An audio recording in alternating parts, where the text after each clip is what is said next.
I am Melania, Blade of Mikola. Cette phrase, elle a traumatisé des milliers de joueurs, et moi y compris. Mais derrière ce boss impossible, il y a surtout une tragédie absolue. Malenia naît maudite. Dès sa naissance, son corps est lié à la putréfaction écarlate, une affliction d'origine divine décrite comme incurable. Elle perdra peu à peu ses membres jusqu'à devoir les remplacer par des prothèses. Et surtout malgré ça, elle devient l'une des plus grandes guerrières de l'Entreterre. Pourquoi? Pour une seule raison, protéger son frère Michaela. Michaela n'est pas seulement son frère, il est son jumeau. Tous les deux sont nés en même temps, tous les deux sont empyréens, et tous les deux sont maudits dès la naissance. Michaela est condamné à rester éternellement enfant, mais contrairement à Malenia, il possède un esprit capable de rivaliser avec les entités divines. Malenia devient alors son bouclier, son épée et sa défense vivante. Puis vient la guerre. Face à elle, Radan, le général le plus puissant de son époque. Le combat est si violent que aucun des deux ne parvient à l'emporter.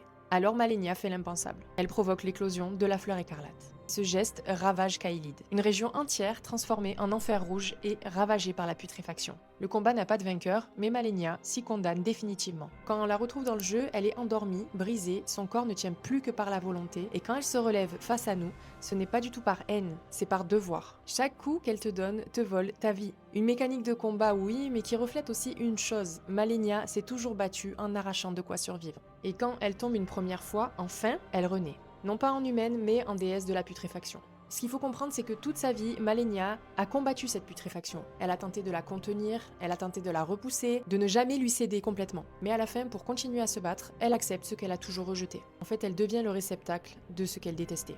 C'est pas vraiment une victoire. C'est un abandon. Malenia, c'est pas juste un boss injuste qui nous a fait casser des manettes, c'est une femme qui a tout sacrifié jusqu'à devenir l'incarnation même de la putréfaction qu'elle combattait. Et je pense que c'est aussi pour ça qu'elle nous marque autant. Parce qu'au fond, en fait, on la bat pas, on met fin à ses souffrances. Dites-moi si ça vous dirait que je vous explique ce qu'est un empyréen et surtout pourquoi Malenia et Michaela ont été maudits dès leur naissance.